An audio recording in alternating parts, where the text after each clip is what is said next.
Good morning! Ako nga pala si Mubit Girl. Tara, samahan niyo ako.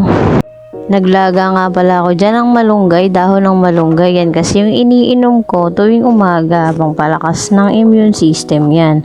Naligo na nga ni po pala ako dyan at tara na. Babakbak na tayo ulit ka, Mubit Girl. At lumabas na nga ako ng bahay namin. Mga alas 6 na ng umaga niyan. At shoutout nga pala sa ate ko na pinsan ko. Napakasipag niyan. Nilabas ko na nga ni pala yung motor ko dyan. Parang umaambon. Kaya nilabas ko rin yung aking kapote. Buti na lang may kapote sa akin. May magpoprotekta sa akin kahit kapote lang. At nag-helmet na nga ni po ako dyan. Paalis na po ako. Ride safe po sa atin lahat. Sa mga lahat ng MC Taxi dyan. Ride safe po.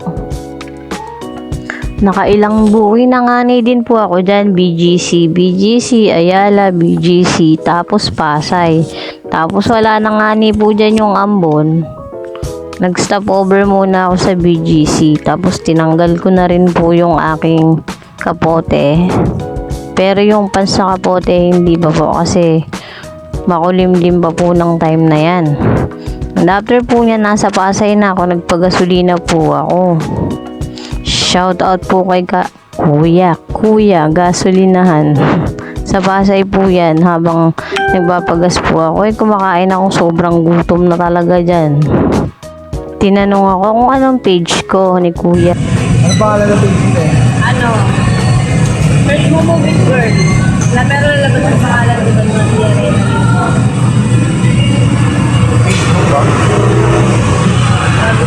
Ano send ko post?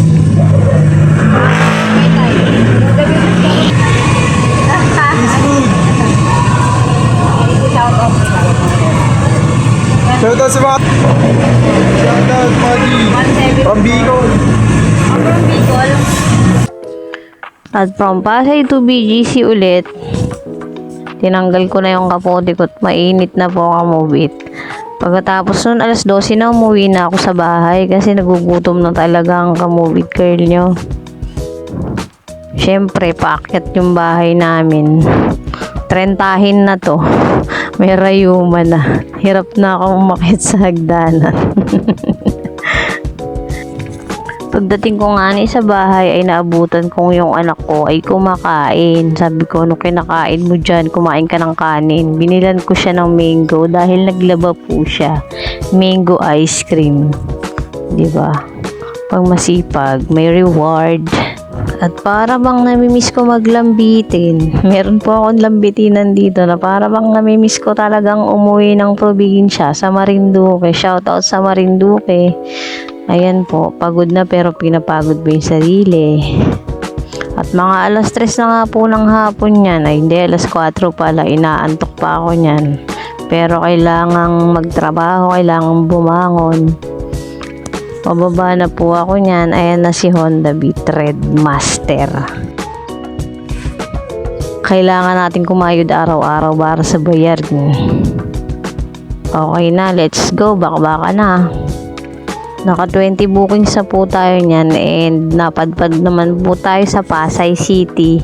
Syempre, alas 7 na ng gabi niyan. Medyo nagugutom na din ako niyan at may baon akong biskwit. Kumain muna ako saglit kasi parang uulan na din.